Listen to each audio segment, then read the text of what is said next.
So I just finished the first episode of Trickster, a new anime series that just aired today, and also it's from fall of anime 2016. Now many of you are probably already asking, is it worth my time? Should I give it a watch? So before I even say anything, let's just talk about what it's about. So from what I can gather from the plot from the first episode, it's pretty much about a kid that wants to die. Legit, he can't kill himself, and he tries throughout multiple times throughout this episode. He wants to kill himself, but he can't.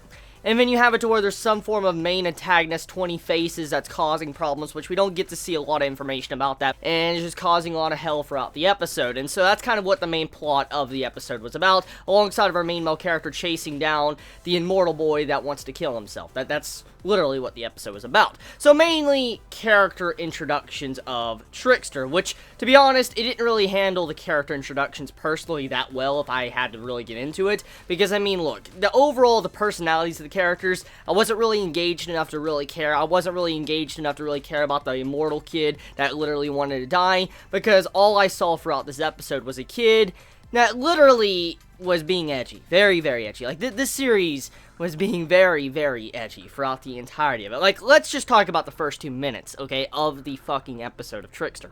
It starts off with narration and a man talking about death, you know, how people, like 6.9 billion people are walking over corpses of these billions of people or whatever, just walking on top of them. There's death comes to all, just all sorts of dark shit, just letting us know that the tone of the series is a very dark series, even though it has comedy throughout this episode. And so it lets us know straight at the beginning of this episode, it is going to be a dark series. But it was just so edgy, because right after that entire narration, you just see this kid trying to stab himself with a piece of glass, and it doesn't work. It just completely shatters. And as we go through the episode, we see to where this kid that's immortal, he should know that he couldn't be able to kill himself with a piece of glass, since he's obviously tried other things. He jumped off a building, landed on his back, he was completely fine. He jumped in a big river, and an air bubble popped up around him, and he was fine. I mean, all these different things. When he tries to hit a wall, you have it to where like a big hole opens up. So this man trying to stab himself at the beginning of the episode with a piece of glass, I'm like, what the fuck? Like, that just doesn't make any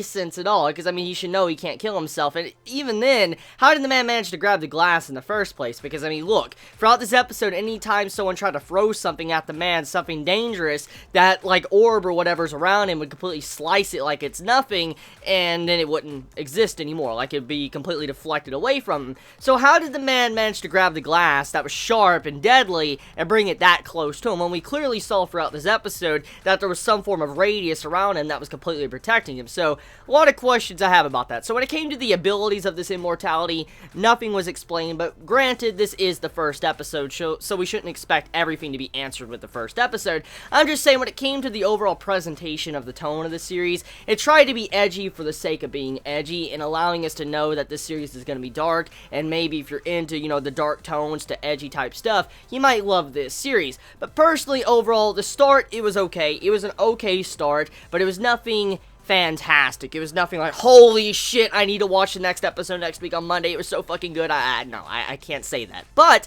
I will say it was unique. It was an interesting start to an anime. And I mean, it was very simplistic, but I like the concept of it. I do like the art, animation, and the music, by the way. If there's one thing that this episode had going well for it, it was definitely the art, animation, and music. The music was one of the things I really enjoyed. But when it came to the way the art style was done, it was a little bit different from the traditional anime we see every single season of anime, and so I actually appreciated the change of art style we got, and so I'm like, yeah, you know what, I like this. I like the art style, I like the art and animation. I have no problem with that whatsoever. But overall, though, the first episode of Trickster, was it worth watching? That's to be determined. I mean, the first episode, I don't say it's bad. Like, even though I kind of seemed like I was ranting on it about being edgy and stuff, even though I said that, it's not nothing necessarily terrible to where I'm like, shit, just drop this, don't watch it. I'm not saying that. I'm just saying that, at this time, though, the series doesn't have anything, like 10 out of 10, anything really going for it. I mean, the only interesting plot aspect about the series so far right now is the immortal kid, but even then, the personality of the kid is just kind of like, eh. And then also the personality of the main character. character is kind of as well, because, I mean, the interactions between the characters are kind of cringy. I mean, you had to where the main character, he was constantly, like, looking at our immortal kid, and the way he was just reacting to the situations where this kid was just, you know, navigating around death where he couldn't die, or, you know, he was plunging into water, he was, you know, in a bubble, or he jumped off a building and he was completely fine. You had to where the, you know, the main male character, you acted like everything is fine. He was laughing, giggling, and I'm like, what type of fucking person acts like that? I'm like, oh, what the fuck? But, you know, overall, most likely I might grow accustomed to the characters' personalities. It just depends on their upbringing, how they were brought up, and that probably will determine if I like their characters or not. But at this time, though, the first episode is kind of shaky. It's nothing amazing. I just gotta see where it's gonna go. I will definitely probably see the second episode to see if it's gonna be good or not. But let me know your thoughts on the Trickster anime in the comments below. You all have a wonderful day or night wherever you live. Please be safe. Chibi out.